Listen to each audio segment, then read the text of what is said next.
So, good afternoon, everyone. A warm welcome to all of you. A special welcome to Mr. Venkata from the Taxila, who is joining our Majlis session for the first time as a speaker. Thank you to all attendee and Venkata for joining us today for the second session of the e-invoicing Majlis. Kindly scan the QR code on the screen to join the e-invoicing Majlis group. We will share the link to join the WhatsApp group in the chat box as well. Now, let me briefly introduce myself. Many of you guys are in touch and know me, yet for formality, let me give a brief background. I'm a chartered accountant, around 23 years of the post qualification experience, out of which more than 19 years have been in the UAE, including long tenure with the Big Four consulting firm in Dubai. I'm a founder of the RCA group, which is providing the services of e-invoicing implementation, UAE taxation, accounting, and auditing services. I'm also founder of the corporate tax and e-invoicing Majlis and WhatsApp group. Since 2023, during the implementation of the corporate tax and transfer pricing, we have been running a weekly Majlis session every Friday until the filing of the final batch of the corporate tax return on 30th September 2025. We had several Majlises at the time of the implementation of corporate tax. Which split we want to continue with the e-invoicing? We already set the background with the Majlis number 1. Today, the Majlis-02. Still, there will be one more Majlis to clear all the concept and fundamentals. Then we'll go live on the e-invoicing WhatsApp group on a daily basis, answering your questions, answering your queries, sharing the experience. This is what the Majlis format is. As I said, that you can scan the QR code flash on the screen so that you can join the e-invoicing Majlis group. Now we have started, as I said, that now we have started the dedicated e-invoicing Majlis WhatsApp group. Only the condition is that you are actively involved in the e-invoicing implementation. This e-invoicing Majlis group is meant for the member who are actively involved in the e-invoicing implementation to maintain the true spirit of the Majlis. This is our second e-invoicing Majlis. In Majlis number 1, we have covered timeline of the e-invoicing implementation, different e-invoicing model, including the 5-corner model, implementation deadline, and how AI and ChatGPT can support the implementation. Recording is available on our official YouTube channel. The link of the YouTube channel is shared in the chat box for your reference. My journey with the e-invoicing started when we supported a group with the operation in Saudi Arabia, even before the UAE announced the e-invoicing implementation. For the UAE e-invoicing implementation, our firm RCA Tax Consulting has also actively contributed, and we issued the research paper on 1st October 2025, very next day of the filing of the corporate tax return. Launched the Sunday series covering 7 Sunday with 7 key highlights and 10 FAQ, one-line question and answer each week, followed by the research paper on the VAT Health Check and functional gap analysis. Article on the recent announcement were published in our monthly newsletter. We have reshared these resources on the e-invoicing WhatsApp group for members' benefit. So today, this Majlis is the continuation of that journey, which we started with the Sunday series. As promised in the Majlis number 1, today we are introducing a pre-approved ASP, which is the Taxila, our e-invoicing ASP partner, who will take us through the technical side of the e-invoicing. Now let me introduce Mr. Venkat Sai from the Taxila. Mr. Venkat is the global e-invoicing and digital compliance expert with the experience across the 25 plus countries and 800 plus projects. He has a strong knowledge of the report, real-time reporting, and help companies manage compliance in a practical way. And About the Taxila, a pre-approved ASP, Taxila is a global provider of the e-invoicing solution with strong experience of triple four-corner and five-corner model. We have seen these models in the Majlis number one, what is the four-corner, what is the five-corner models. Taxila work with the governments, companies, and partners in 20 plus countries. You can see the name of the Taxila. They were the first bench of the pre-approved ASP. You can see the name on the ASP published by the FT and MOL. As a proposed access point, Taxila support a real-time invoice exchange, validation, and smooth system integration. Now, with that, let's begin with the agenda first. First, we will see the Majlis number one agenda, which was last Majlis, and then today's agenda. We are just running through the slide of the Majlis number one for the benefit of the attendees.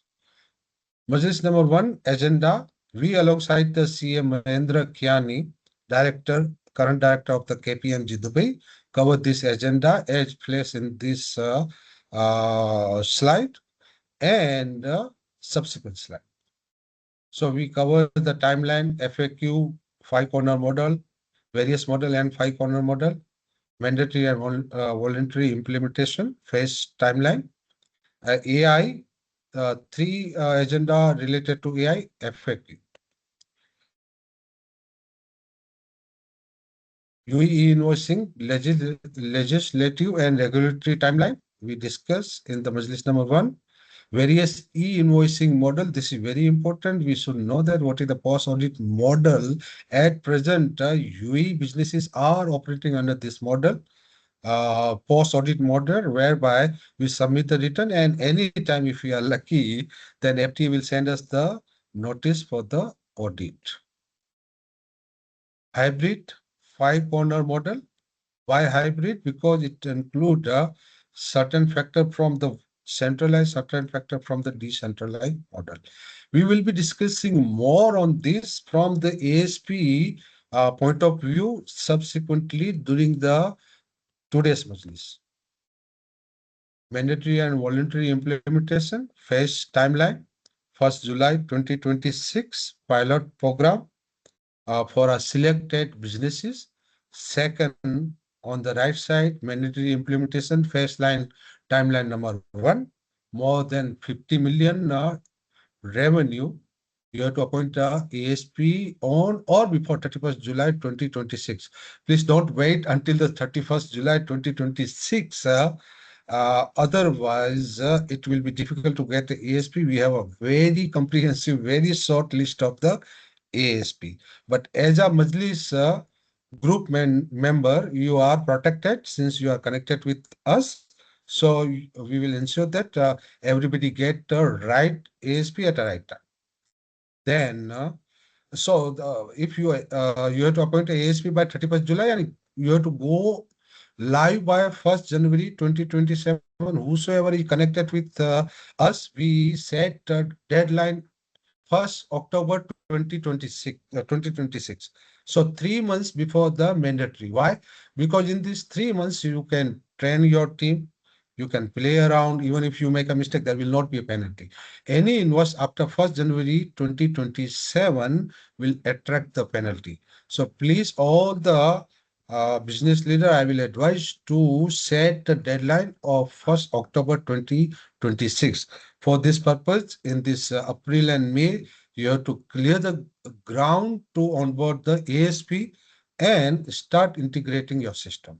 Then the second phase mandatory implementation will be from 31st July 2027 on or before 31st July 2027. You have to onboard the ASP. Many of our clients, even if they fall in the phase two, they start at e-invoicing because they don't want to take a risk. E-invoicing is it's like a business continuity. If you cannot raise the invoice, you cannot run the business. So it's not just like a VAT or corporate tax what we did. Then the government entity, 31st March 2027, and they have got a little extension to go live, which is the 1st October 2027. Exclusion B2C at present, but a lot of members have raised the question that we are purely B2B. Please note that I don't see any businesses B2B. Maybe your revenue is B2B. How about your purchases?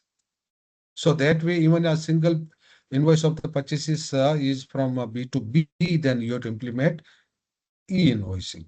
Then the simple summary we discussed already. I just wanted to touch upon the timeline we discussed at length in Majlis number 1.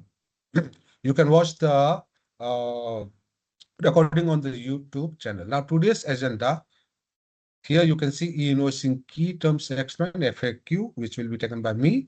Then from the serial number 227, very, very important aspect, e-invoicing data field, typical use cases, e-invoicing implementation from ASP inside, e-invoice five-corner model, e-invoice AR sending and AR receiving application flow by the Taxila, VDM. Now, this slides will be taken by Mr. Vacant. I want everybody to pay a proper attention because this will be the real implementation from the technical side. Then we again move to the VAT Health Check, from the VAT compliance to digital confidence. This is the ground clearing activity, which is very, very important. High level of the e-invoicing project approach. A lot of people ask me for how to manage the project. So that also we cover here, how to get ready for the e-invoicing. Very important. Slide number 10, a very important slide we keep last.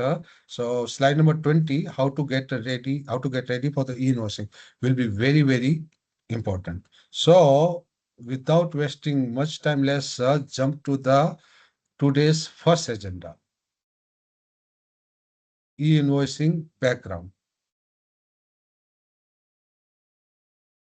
Let's we understand the concept of related to this term. What is e-invoicing? What is the pre-pol, etc. In simple terms, you see the whatever written on the slide is the official term, formal term. Let me decode the same in a simple term before reading the definition and handing over session to the Venkat for the technical analysis. So, what is e-invoicing? What is PINT A? Data dictionary, mandatory field, use cases. In simple term, at present, invoice structure is governed by the UAE VAT regulation, which require approximately 12 mandatory field. Under e-invoicing, this will expand to 49 mandatory field for the commercial invoice, and which is a non-tax invoice require XML format. So 49 field for the commercial invoice, which will be a non-tax invoice, where you do the transaction with the non-VAT register, or you do the transaction with the outside party. And 51 mandatory field for an electronic tax invoice. Tax invoice include credit note as well as debit note. Total field are more than 135, divided into the three categories. Start with mandatory field, which are always required. Mandatory field 49 or 51 will require every invoice. Missing of the single invoice can be subject to the rejection of the invoice. Then the conditional mandatory required if the conditions are met, and optional field like KYC, etc. It will not be out of place here to mention that it is important to structure that much of the today's manual work can be automated, saving time for the team. A lot of things you can include in your invoicing, like at present you require a KYC or payment term. A lot of things which is not as a part of the today's invoice can be included in your e-invoicing. We will have a separate discussion on PINT A format, required field, and 16 use cases. You see, use cases are nothing but a different type of the invoices, such as the standard rated, zero rated, and out of scope, and RCM invoices, which will be taken by the Mr. Venkat.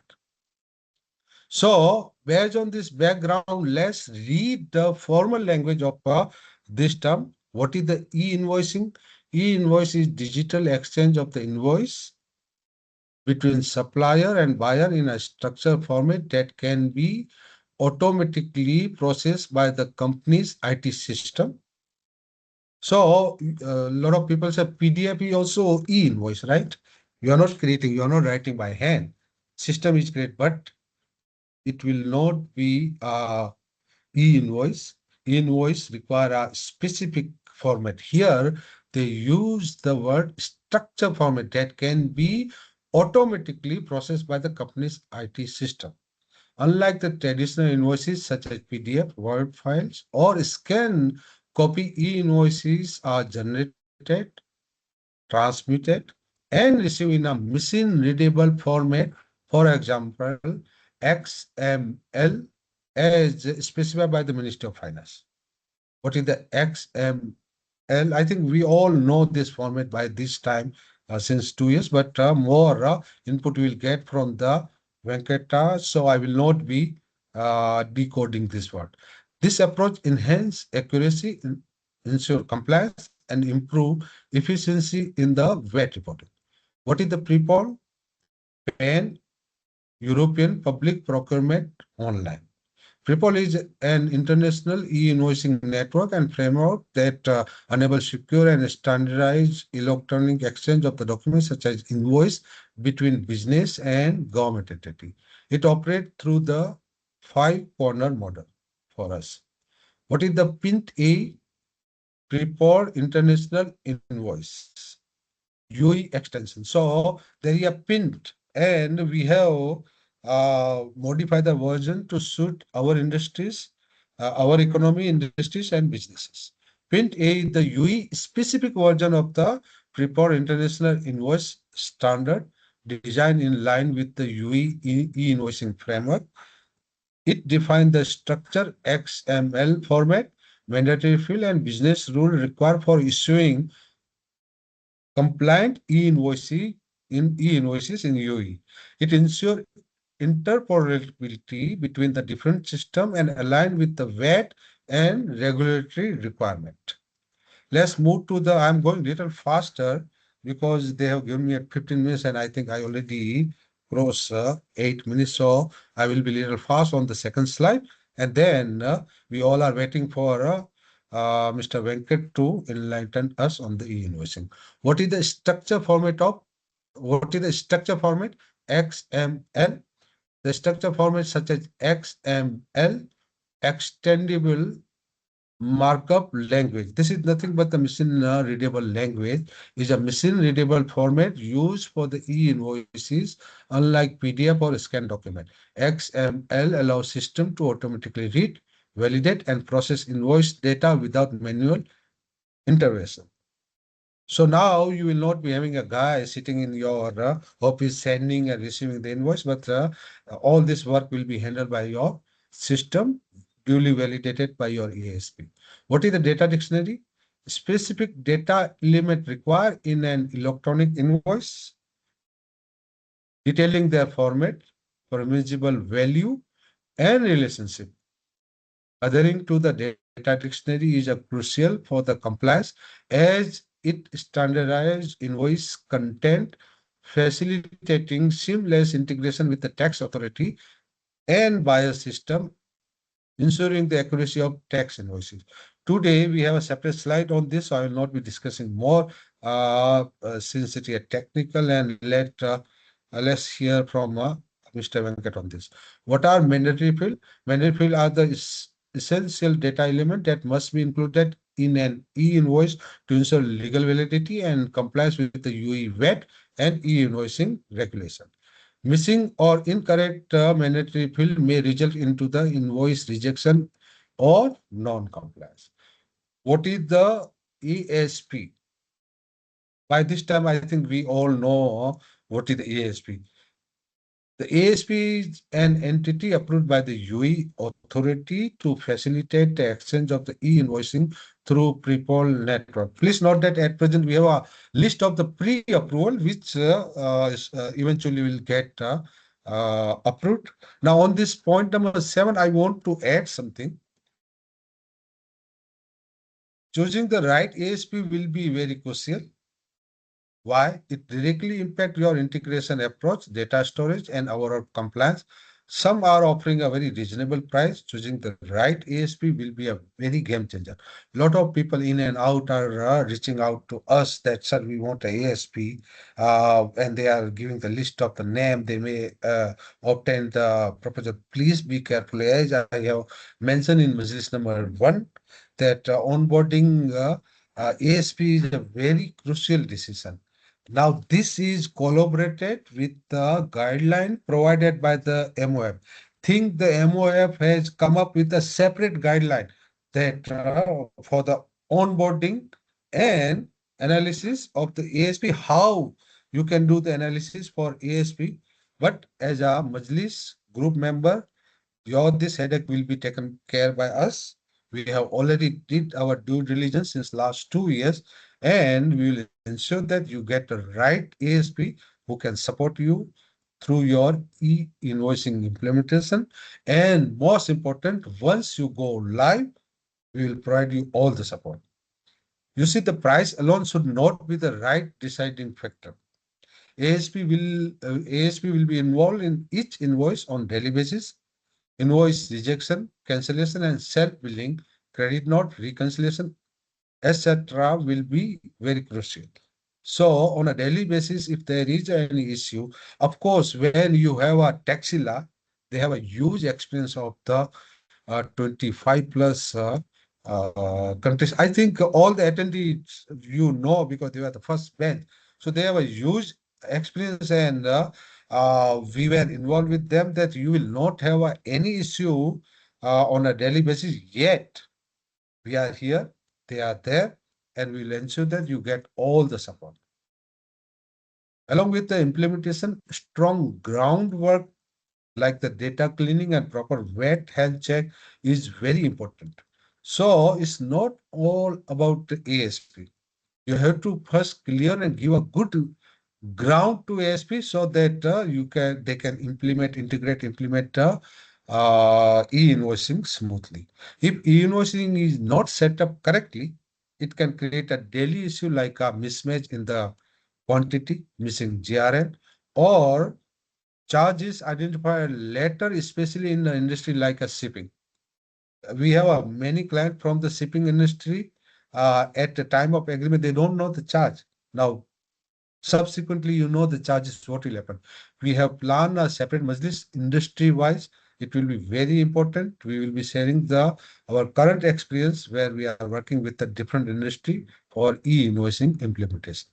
Again, if the e-invoicing implemented properly, it can eliminate up to 60% of your current manual work and processes related to invoice, saving significant time and efforts. In subsequent Majlis session, we will explore this in a greater detail, that how you can save your time, what additional field you can include in e-invoicing, reducing your sales team, procurement team, your operational team time. Also note that as per the MOF guide, the first 100 invoice may be included in a ASP annual subscription, while additional invoices can be charged separately per invoice basis. On one-to-one, I am already explaining the business leader. Anybody want to understand more, you can reach out to me. But we will be having a different criteria and we'll be offering an exclusive deal for the e-invoicing Majlis group member for both e-invoicing subscription as well as project management and implementation. Up to now, whosoever come out, whosoever reach out to me, I have guaranteed them the lowest price on everything. And this is what the benefit of being a member of the e-invoicing Majlis group.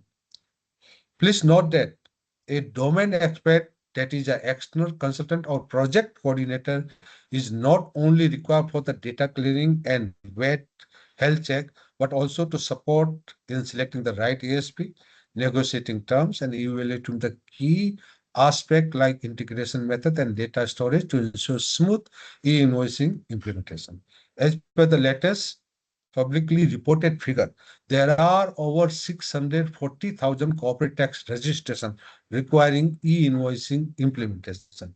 Of course, one need to understand how many fall in the exclusion list, but list is very big. 640,000. How many ASP up to now? 28, 29? Of course, it list will go long. A lot of software company will become a ASP. Yet, I can tell you that there will be a scarcity of the ASP. So you have to be a little bit careful to enter into the agreement as soon as possible. Don't wait until the last day.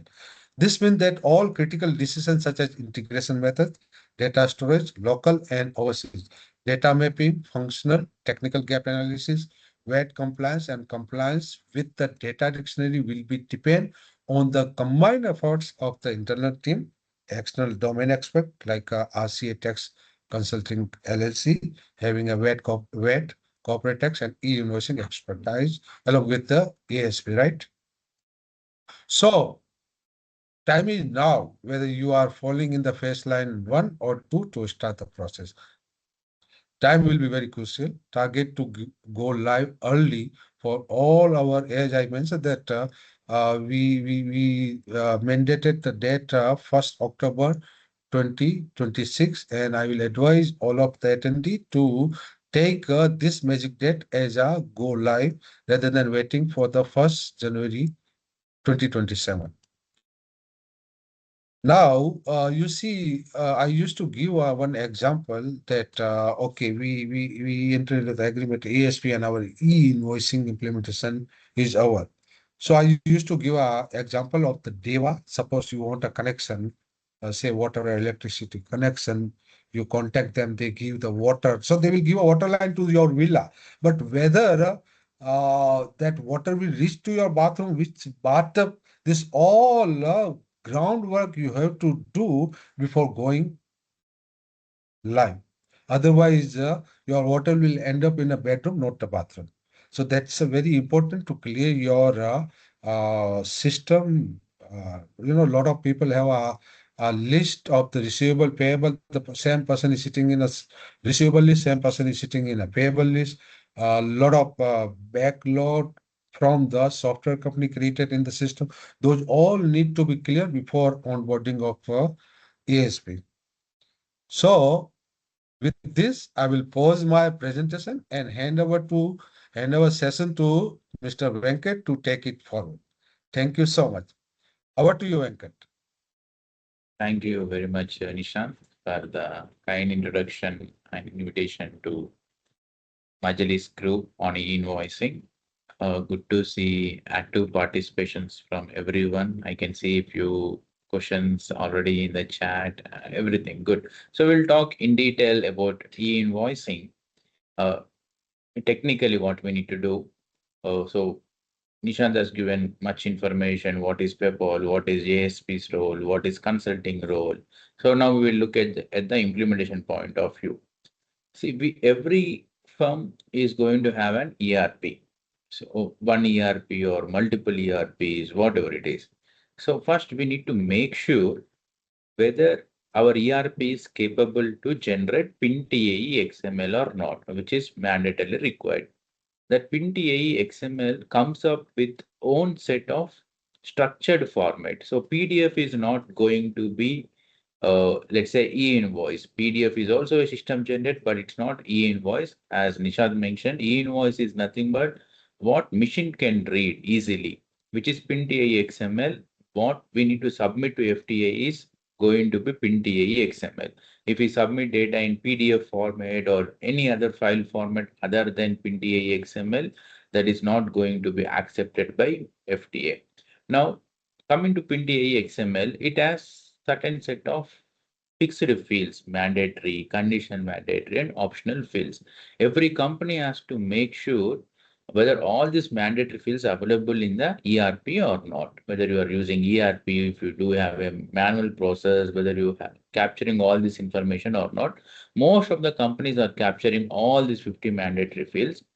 But on top of it, there is certain conditional mandatory fields, even that is around 50. So you need to look at mandatory, conditional mandatory, then you can look at optional fields. Now, the most important field here is buyer electronic identifier, which is number 23 in buyer details. So unless and until we do have buyer electronic identifier, we can't submit invoice to the buyer. So we need to have buyer electronic identifier. You need to reach out to all your customers whenever you're going to issue an invoice or whenever you are going to create masters uh, or whenever you onboard any new customer. So you need to add this additional buyer electronic identifier in the ERP. It looks like very simple, first 10 digits of TRN number, nothing but TIN number.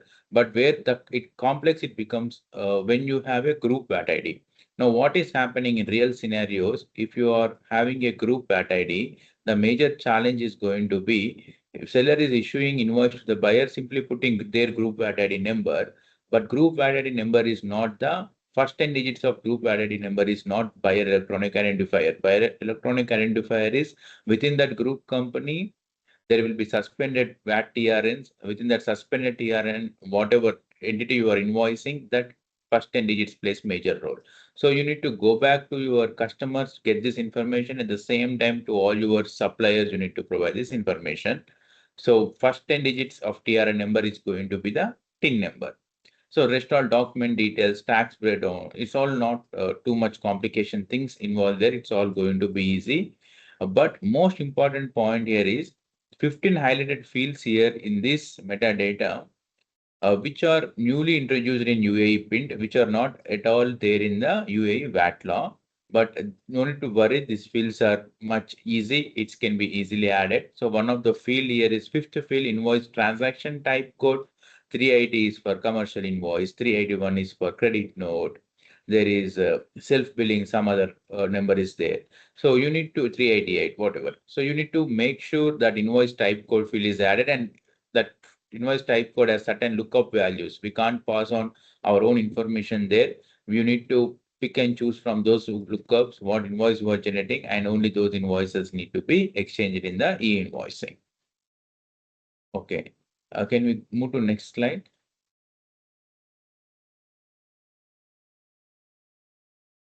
So these are the typical use cases which are falling under e-invoicing. Standard tax invoices, yes, definitely, which are falling under e-invoicing. The most common question what we received from the customers is exempt and out of scope supplies are also falling under e-invoicing. So if you look at number 14, it falls under commercial invoice. So even those transactions falls under e-invoicing. Now, one of the question in the chat, which I read, which I would like to cover here. What is the scenario for advance invoices? How should we need to handle those advance invoices scenarios?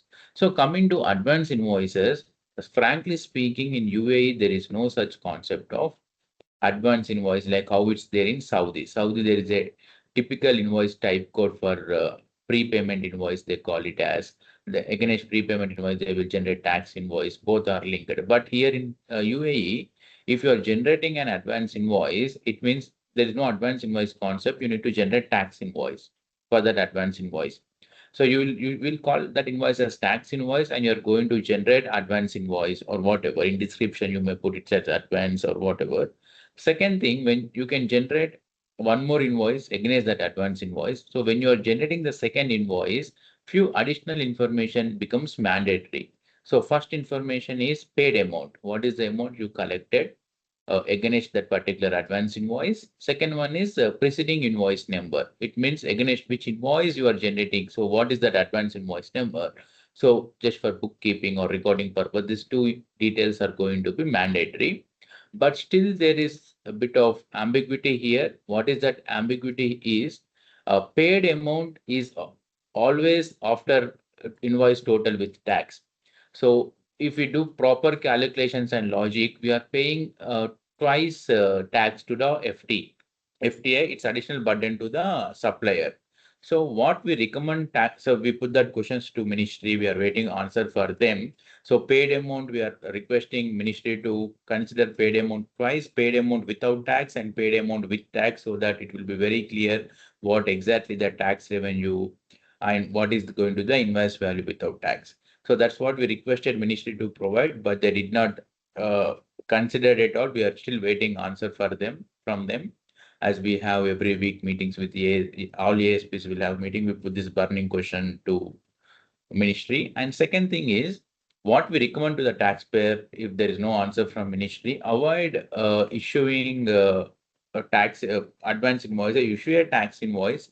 Later on, you issue one more tax invoice. Don't give paid amount or whatever. Let's say 2,000 is a invoice value. I issue advance invoice for 1,000 and issue one more invoice for 1,000 once you complete the work or whatever. It makes it easy. Don't link this invoice with that invoice. When you are linking, the tax is getting calculated twice.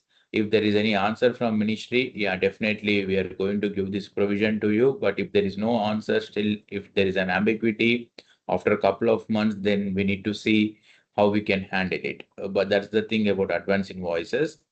Self-billing is something, so few companies are assuming, do I need to do self-billing for import transaction? That's not the case. Import transactions are not falling under e-invoicing. Self-billing is nothing but where buyer issues invoice on behalf of supplier, where they have mutual agreement between them.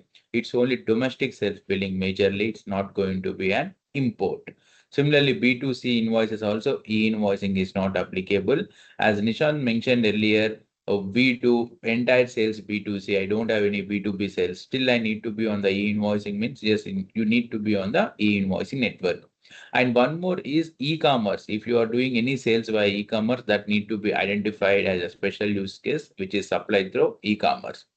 So all these are falling under e-invoicing, zero rate, reverse charge, everything. So these are the few important points what I would like to cover from these use cases. Yeah. Next slide, please.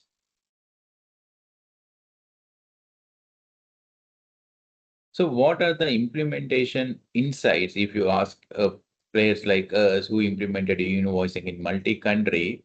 First and foremost is incomplete master data, which is maybe TRN numbers are missing, TIN numbers are missing, proper address structure is missing. So most of the companies are storing address in one field, but address should be in minimum three fields as per FTA guidelines. It should be in multiple fields.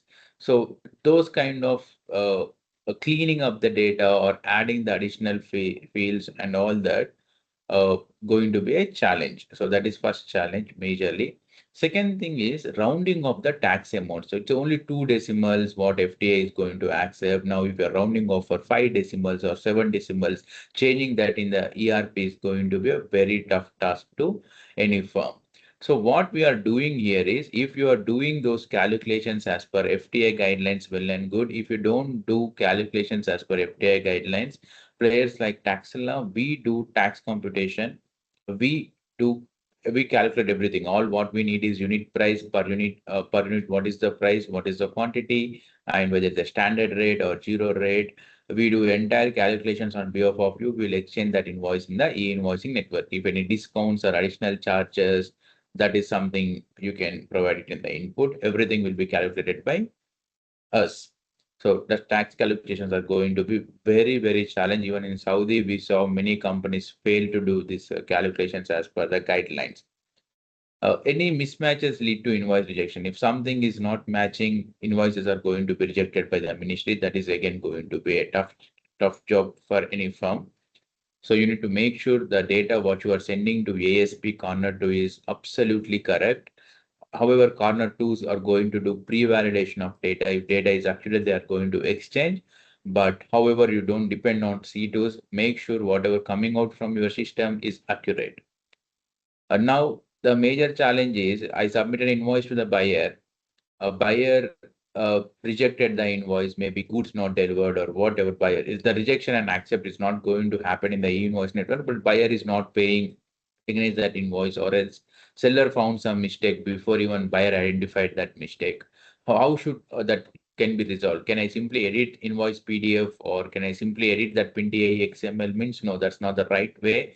Once e-invoice is generated, there is no option to edit or amend that invoice. Only option is to issue a credit note, then issue a new invoice. That's the only option. Other than credit note, there is no other option at all. So shifting from manual edits, adjusting the books to credit note is going to be a tough task for any firm. So integration strategy, you need to have proper timeline. even I agree with Nishant, you need to consider implementation as October, not as Jan 1st. If your revenue is more than 50 million, that's how we need to plan and implement the e-invoicing. The best advantage is once you are going live in Jan 1st, let us assume, if something goes wrong, your entire business disruption is gone. Your cash flow is impacted. You can't generate invoices. It is leading to operation discrepancy, operation challenges. It's going to be a very tough job until you resolve it. But if you're going live in October, the advantage is going to be if something is not working, you have good amount of time to correct it. So when you correct it right from Jan 1st, the solution will be seamless. And moreover, October to December, this 3 months period of time, the users who are generating e-invoices, they will be habituated with the process, what exactly they need to do. So changing the process from current to e-invoicing, shifting from manual process to e-invoicing is going to be a tough job. Don't wait or don't assume Jan 1st as a e-invoicing deadline, which I perfectly agree with Nishant. And whatever going to happen here is we need to understand what is the integration method, how you would like to integrate with ERP. If you are decided whether it's a file-based approach or API or SFTP or simply file upload to the portal, you need to decide what is going to be the integration method, then what is going to be the file format. My ERP can't generate PNTA XML. What are the alternate file formats ASPs are going to support? That is something you need to analyze and do. Finally, what is going to happen is reconciliation. So you need to do reconciliation of your ERP versus what you submitted to ASP. Why? Because at end of the month, once you do the reconciliation or once in a week, you will identify if any invoices you missed to report to FTA in the e-invoicing network. Only up until 14 days backdated invoices are accepted by FTA. Beyond 14 days, backdated invoices are not accepted in the e-invoicing network. So you need to make sure you need to do frequent reconciliation between your ERP data and what you submitted to ministry. If you found something is missing, immediately you can submit those invoices to the e-invoicing network. So these are the few real-time implementation challenges, what's going to happen when you implement e-invoicing. Next slide, please. So moreover, everyone is now familiar with this five corner model, but just I can add few points here. Uh, why it is five corner? We all know five parties are involved. So what is going to happen is seller will submit invoice to seller ASP, which is corner two. Seller ASP will submit to FTA. Seller ASP will verify whether buyer is in the e-invoice network or not via SMP. Then seller ASP will submit to buyer ASP. Buyer ASP again it submits to FTA, C5. Finally, buyer ASP is going to deliver to the buyer. Now, how seller is aware of this process, whether invoice is submitted to C5 and C4? There is a blue line which is coming from FTA and at the same time which is coming from buyer C3 to C2. So what's happening here is that blue line represents MLS, message level status. So as soon as corner 2 submits invoice to C5, which is FTA, C5 immediately gives a response either accepted or rejected. Similarly, C3 gives response either accepted or rejected. If both are accepted, that invoice is immediately submitted to seller. So that's how it's going to. Oh, so if both are accepted, it means that invoice is exchanged across all five corners. That is one thing. Second point here is if that is not happening, you need to get a rejection message or whatever with error code. You need to correct that message and you need to resend that invoice once again in the e-invoicing network. Now, if it is a domestic transaction, but buyer is not on the e-invoicing network, what should I do now? When buyer is not on the e-invoicing network, there is a buyer. So buyer electronic identifier is a mandatory field. If they're on the e-invoicing network, your customer is going to provide that number. If they are not on the e-invoicing network, even though it's a domestic transaction, so when that scenario will occur, if you are a seller and your buyer having revenue less than 50 million and your revenue is more than 50 million, so in that scenario, you are falling under phase one and your buyer is falling under phase two. So what happens? What you need to pass in buyer electronic identifier field means there is a unique number given by uh, FTA ministry in recent update. You need to pass that number. So you will submit to seller ASP. When the unique number comes, there is no C3 at all. That invoice will only submit it to C5, C5 to C2, then C2 to C1. This is how it's going to happen. So what is going to happen now is once it's submitted to C1, how C1 is going to submit that to the buyer? How seller can submit that invoice to the buyer? I mean, there are multiple ways. So right now that invoice is submitted to FTA. You got acceptance message also, but buyer is not on the e-invoicing network. What should I do now? In that scenario, seller can generate invoice PDF. On that invoice PDF, they need to capture evidence, which is UUID number generated by corner 2. You need to print that invoice, and that invoice you can directly submit to the buyer. But without UUID, if you are submitting any invoice to the buyer, that invoice is not e-invoice, or even though the PDF is not at all e-invoice, but that invoice is not even considered as invoice. Why? Because there is no UUID number. When UUI number is generated, it means that's the proof this invoice is exchanged in the e-invoicing network. On top of it, we are submitting to the buyer as a proof or whatever, wherever buyer is not on the e-invoicing network. Similarly, export scenario also, it falls same. So seller corner 1 to corner 2, corner 2 to corner 5. This is how it works. And you need to generate PDF and submit to the buyer. Yeah, next slide, please. So how the integration is going to happen from your ERP to corner 2 to FTA and corner 3 means if whether you need to decide whether are you using one ERP or multiple ERP. So you don't look at the names there. Any ERP we are going to support, whether it's a Tally or whatever. So one from that ERP, you need to send data to corner 2. You need to decide in which format you are going to send, whether it's an Excel, CSV, JSON, or XML. So once you decide the file format, then integration method plays major role. How you want to integrate? If it is API, a direct integration, real time. If it is SFTP, you will place data in some folder, we pick it from there. If it is file upload, you will log in into our portal, upload the file there. So whatever the integration method feasible, we need to agree. So once data is loaded to Taxila, here we place major role. We do transformation.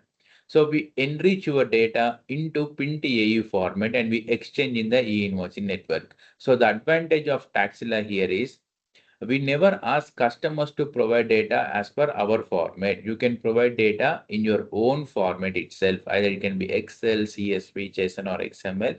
So once you provide data in your own format, what we do is we transform the data further to PIN-TAU format. We'll submit to FTA and corner 3. The response will be written back to us. Same response, that MLS response, UUID, all that we are going to submit back to your ERP, or you can download those. Even in output, you can see we even support PDF. There are few companies who ask us generate PDF, that too as per your format. You can give your custom invoice format to us with your logo, what you are using today. Same invoice can be generated in Taxila. On that invoice, we will capture the UUID number or whatever on top of it. That invoice you can download and you can submit to the end customer. So all these options are available. This is a simple flow how you can imagine how you can integrate. If it is a API, everything happens in real time. If it is SFTP, you will place data some folder, we pick it from there. If it is file upload, directly you are going to log in and upload the data. Yeah, next slide, please.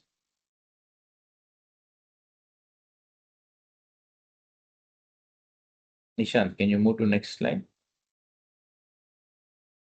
So this is about the earlier slide is about sending sales. This is receiving, nothing but purchase. So here we are corner 3. As soon as your supplier sends invoice, that invoice is received to ASP to us. As soon as we receive that, we are going to submit it to FTA. That invoice is in Taxila now. What all you can do is now that invoice directly we can push it to your ERP. We can support webbook integration. We can directly push into your ERP, or else you can place data in some SFTP. We can place data in some SFTP folder, or else you can log into Taxila and you can download the invoices. Kindly note that we are receiving invoice information in PIN-TAE XML file format.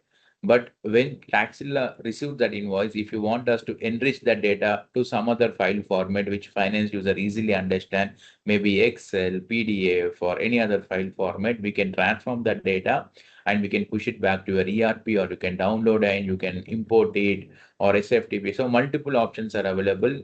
You can pick and choose what option is better for you. Now, there are certain custom workflows. If you want us to put it, once invoice is received, we can validate that invoice with your supplier masters, PO details. Then finally, we can, if everything is matching, we can push it to your ERP, or else we'll hold that invoices within Taxilla. We do even support supplier collaboration. We can send you an email to your supplier telling that so and so invoice you have sent which has wrong, which is having mistakes. So you can exchange your conversations there. So we are trying to automate your entire invoice to pay cycle. As soon as we receive the invoice until the payment, we can do all the checks, validations, and we can tell you we can post clean data to your ERP, which is fully validated and ready to account. Now, one more question what we receive from most of the suppliers is that uh, most of the customers that suppliers send 100 invoices to you. You have 100 invoices. ASP received 100 invoices. Shall I pay against all 100 invoices? So I have an option to reject that invoice? There is no such option for the buyer to reject the invoices in PayPal five corner model. Especially that information is nothing to do with FTA. FTA doesn't care whether you accept or reject it. Then what should I do?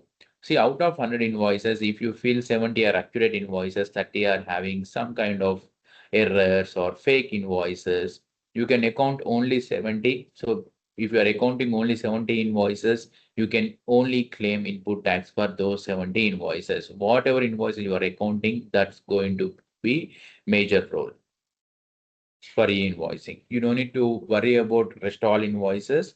Whatever you are sure you can account. And even you can account in the next month also in case if you feel this month goods are not yet delivered, project is not completed, you can account same invoice in next month and you can release the payment. It's all fine. But if you are accounting, it means you paid against that invoice at the same time. Uh, you can claim input tax for those invoices. So Nishant will give more light here, how what all invoices you can account and everything when we are doing gap assessment. Yeah, next slide, please. So this is what beauty of Taxilla. We are ELT. There are typically two types of solutions in the market. One is ELT, other one is ETL. ELT stands for extract, load, and transform. ETL stands for extract, transform, and load. We are ELT. So when I say extract, load, and transform, left hand side you can see source. Source is nothing but your input, how you would like to load data to Taxilla. Target is nothing but which is required as per ministry. We do mapping of your template with ministry template, FTA template, PIN XML. So once we do this mapping, let's say 20 fields are missing. We and consulting Nishant will sit together, will analyze, okay, 20 fields are missing. Out of which Nishant may come and tell, okay, out of 20, 10 fields are static fields for this customer, you hard code it. We are going to hard code. Rest 10 fields are dynamic fields, which changes from invoice to invoice. So in that scenario, Nishant will come back to you and tell this 10 fields we can't do any mapping. We expect you to give right from your ERP. Or else you may say out of this 10, okay, you may give some logic for two fields, but rest for 8 fields or whatever, you need to add it in the ERP and you need to extract the data and give it to us. Again, we are going to do this ELT work for you. This is nothing but transformation. So here, what is the advantage of this transformation is with very minimum impact on your source systems. You don't need to do over engineer there, generating PIN XML and all that. The reason behind that is today you generated PIN XML exactly as per FTA guidelines, but tomorrow something is changed. Again, you need to add those changes in the ERP side. But here what's happening is you can give raw data in your own format. We enrich it into PIN XML. The advantage of this transformation, as I mentioned, implementation time is going to reduce drastically. And second thing is you don't need to do anything or much changes in the ERP side. So with custom data, you can integrate. If someone wants to upload data, even they don't need to upload single invoice also. At the end of the day, they can upload bulk invoices, 100,000, 10,000 together at one shot, and they can start generating the e-invoices. Yeah. Over to you, Nishant. Thank you so much for such a lovely explanation.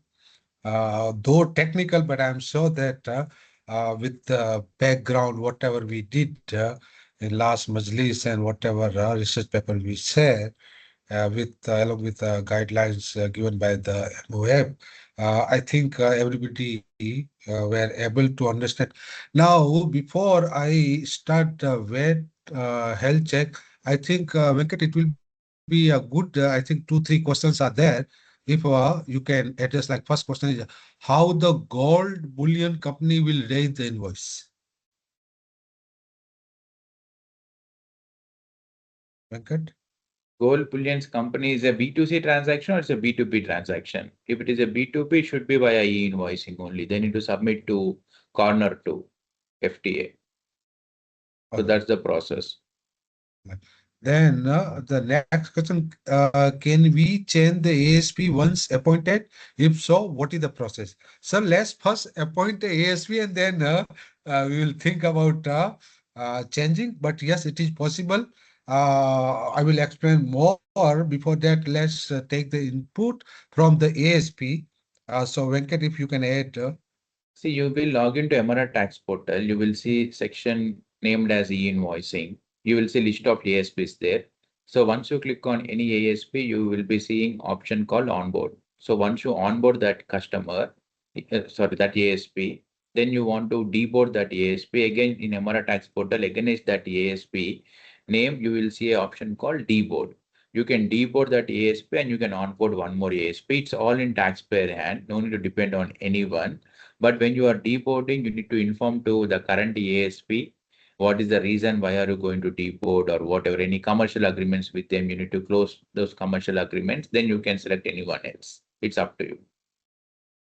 Yeah, to add what he's saying that, it's a very simple and very easy process uh, to change the ASP. Let's first year we experience the ASP, then only we can think. I think continuity is very important. But yes, ASP as well as FTA and MOF has given option to change the ASP, and it's a very simple process. Again, it will be through the Emirates portal, so there will not be any issue in changing the invoice, changing the ASP. So now after this, finally, we reach to the crucial aspect of the e-invoicing VAT health check. Lot of question in and out after issuing the research paper I am getting about VAT health check, that we are doing the properly, all the return we are filing. We did not get any notice from the FTA whether for the review or audit. Yet we have to perform the e-invoicing VAT health check. The simple answer is yes, because now every single invoice will be reported to FTA online in the sense that before invoice will reach to your customer, it will reach to the FTA. So it is very crucial to conduct a VAT health check. So what is the VAT? Why the VAT? What is the VAT health check, and why the VAT health check is the first step before UE e-invoicing implementation? Now, to answer this, we have somewhere 8 caption. Each caption I will be explaining. First, why? Because the UE entering into the new phase of the tax digitalization with the upcoming e-invoicing regime. Until since 2018, until now, we never thought about VAT health check. We were filing quarterly, monthly return as required by the FTA, and we were happy. But since now, as I mentioned, that we are entering into the e-invoicing regime, it is better to, rather it is a must to conduct the health check.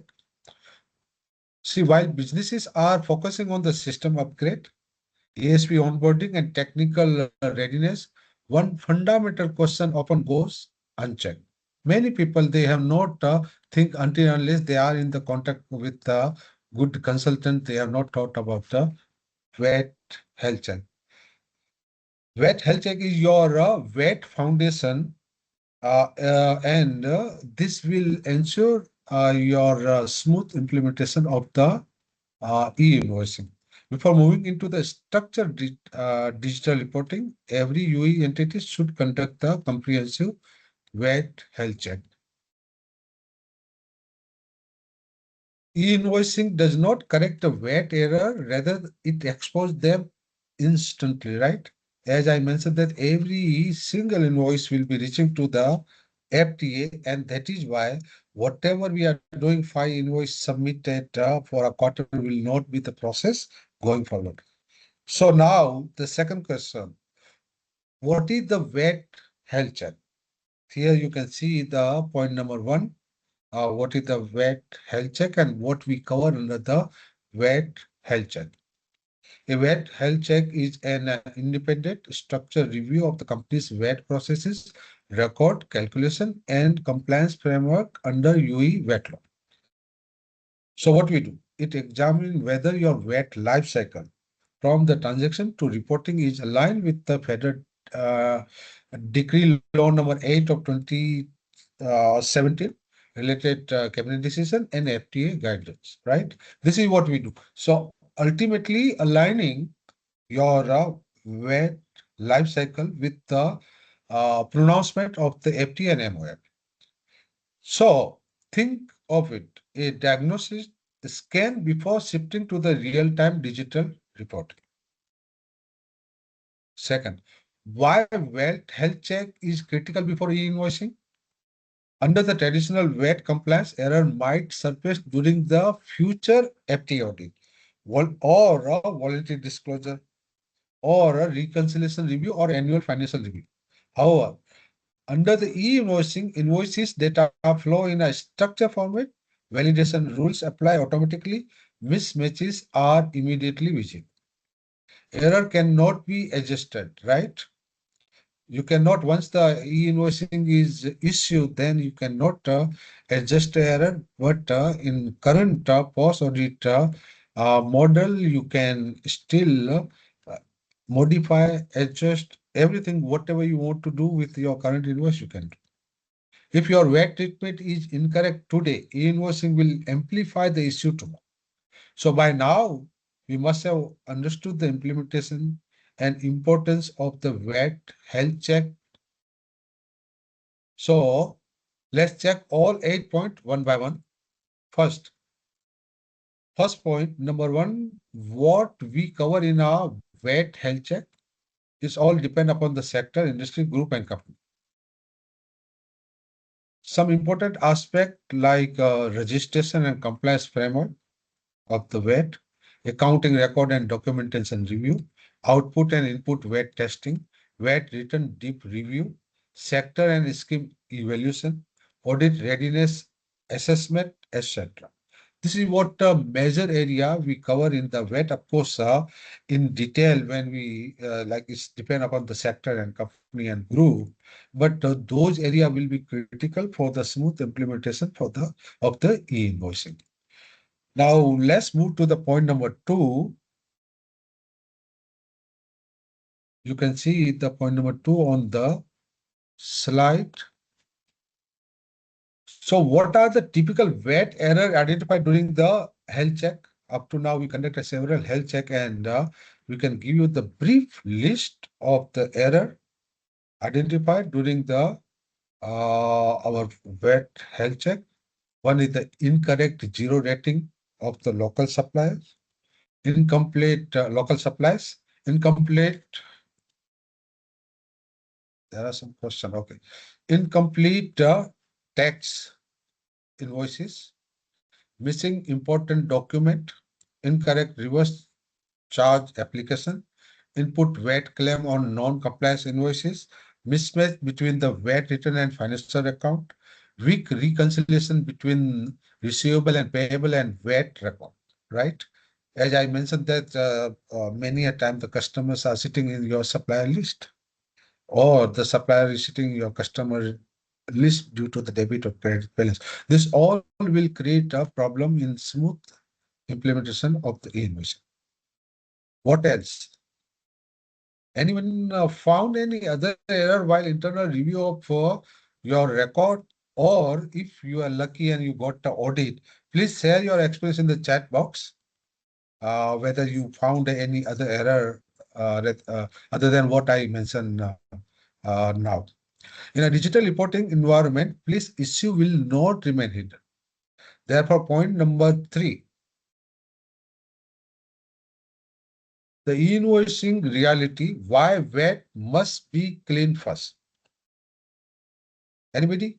Why? Why we need to clean VAT first? I think by now we all understand the importance of the health check. If your VAT classification is incorrect, invoicing will report it instantly. Number two, if your credit note lack proper justification, it become visible digitally. And if your reverse charge entries are inconsistent, discrepancy appear immediately. How many of you agreed? At present, we are having a one-to-one discussion, and a lot of people have the same mistake when we conduct a VAT health check. We end up getting this all mistakes. Digital transparency demand VAT accuracy, right? Now, point number four, benefit of conducting the VAT health check before e-invoicing.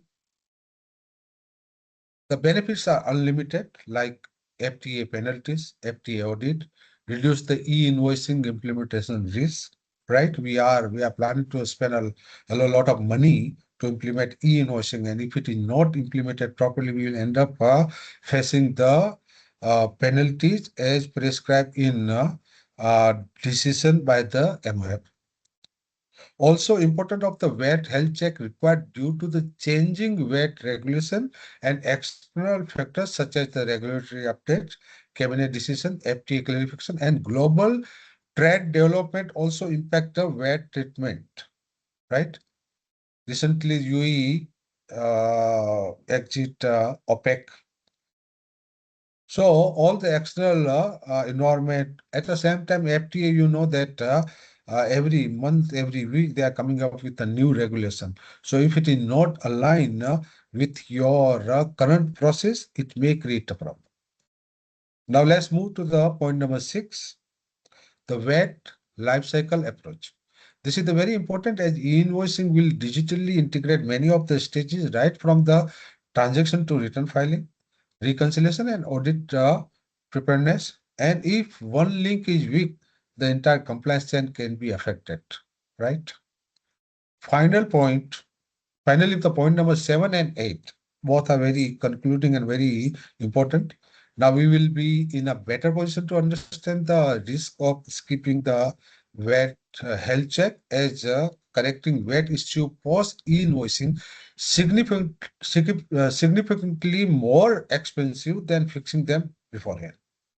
And point number eight, important lessons for UE businesses is e-invoicing is not just a technical upgrade, it is a compliance transformation.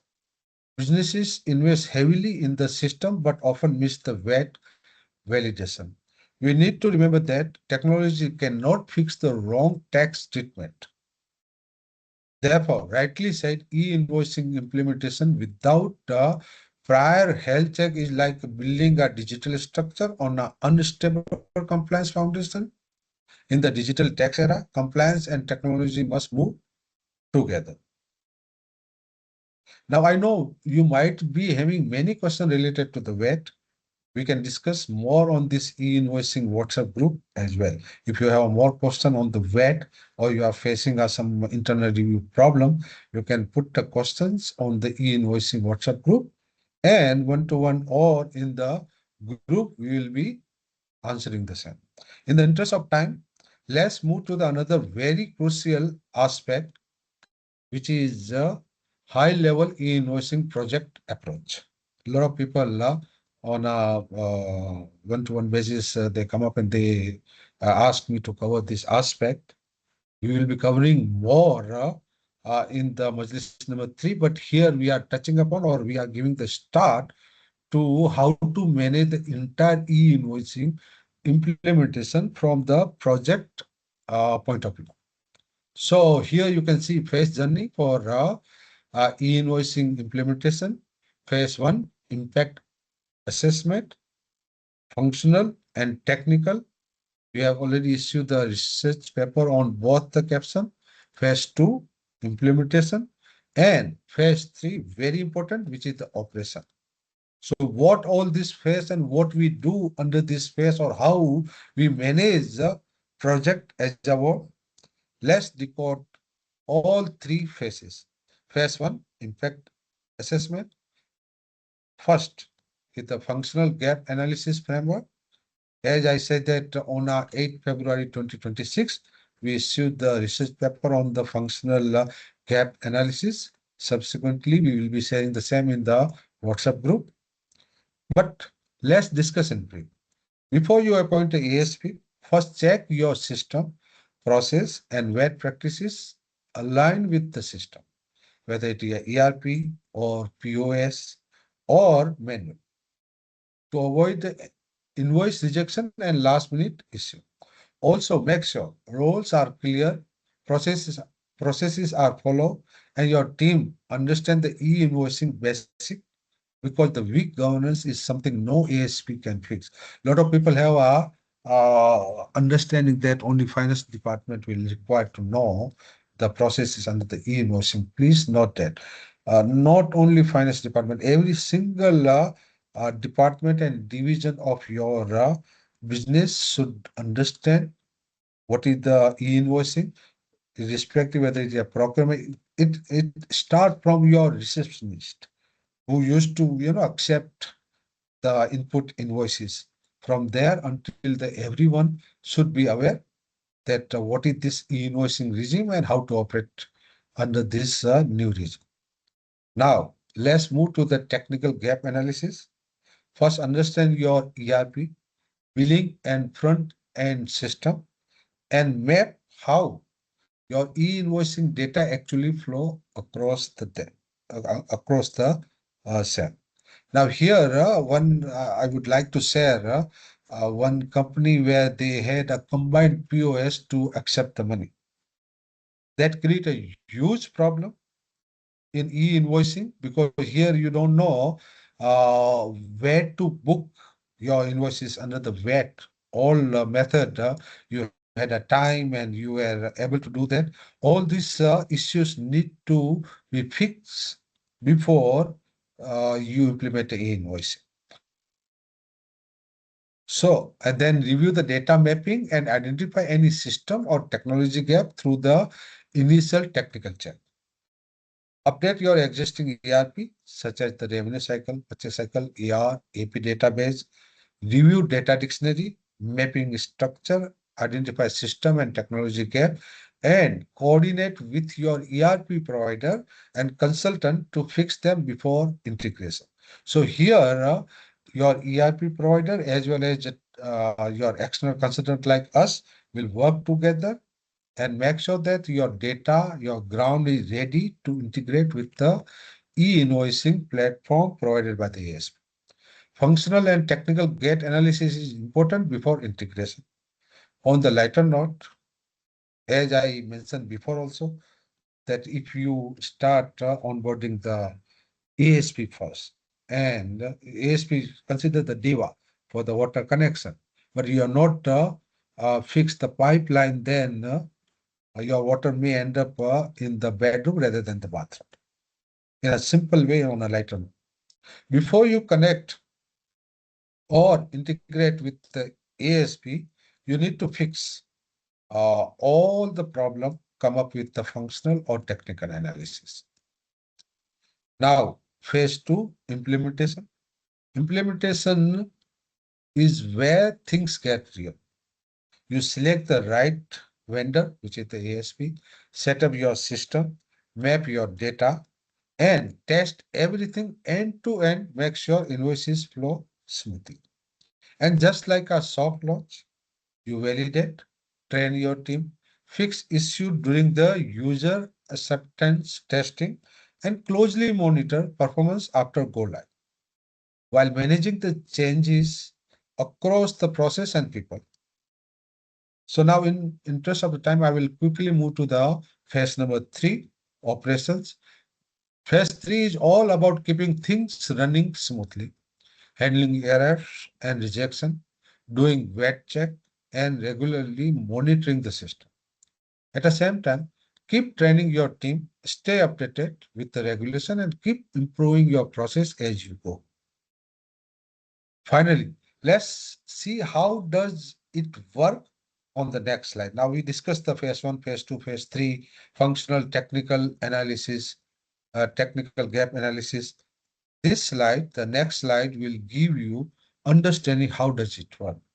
Here you can see caption number 1, understand the e-invoicing requirement, which by this time, after attending a 2 Majlis and insight from the ASP, you must be knowing what is the requirement of the e-invoicing. Select the right ASP. Third, identify the right integration method. This we'll be discussing subsequently. There are several integration method, and it is very important. You must be heavily guided for the integration method. Of course, our ASP will help us along with the consultant. Then identify the right file format. This is also very important. I think Venkat has explained it at a length, so I will not be discussing more. Workflow for the AR and AP process, we discuss. Venkat already highlighted and explained it well. Then the UAT, exchange of the e-invoicing in network. So here user acceptance testing. You have to, before go on live, you have to see that all the corners, they are receiving the invoice properly, all the data are matching, and invoice is getting validated by the ASP. Get ready for the pilot phase July to December 2026 if you are falling into the pilot phase as recommended by the MOF, and if it is recommended by the RCA along with the Taxila, then our pilot phase will be the October to December. Once it is done, then we will go live from the 1st January 2027. Then after, manage the changes in the e-invoice. So this is how phase 1, phase 2, and you can see the last is correlate with the phase 3 operation. Now this is the next Majlis onwards agenda. So Majlis number 3 onwards, we will be covering all this agenda. You will get a recording on the YouTube. You can read it, and if you have any suggestion, if you want to add any agenda, you can reach out to us, and then we will see. We'll discuss with the ASP also, and accordingly, we will be covering those agenda also. Now, the very important. Thank you for all your valuable time and active participation in e-invoicing Majlis session number 2. Your engagement and your attention made this session meaningful. We sincerely appreciate the insightful contribution and expertise shared by Mr. Venkat, representing Taxila, which added greater value to the discussion. We look forward to your continued participation in your upcoming Majlis session as we progress further on the UE e-invoicing journey. Anything from the Venkat, we will be letting you know. We will be discussing. Venkat is also on the e-invoicing WhatsApp group. So if you have anything, you can any question or queries, you can even put. Please here I can flash this slide. You can scan the QR code to join the e-invoicing WhatsApp group.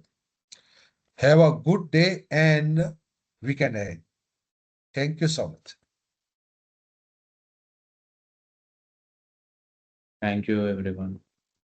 Yeah, Venkat, you want to add anything? No, not much, Nishant. Thanks for the active participation. Any questions, as Nishant mentioned, we are all in WhatsApp group, so we can chat there. Thank you.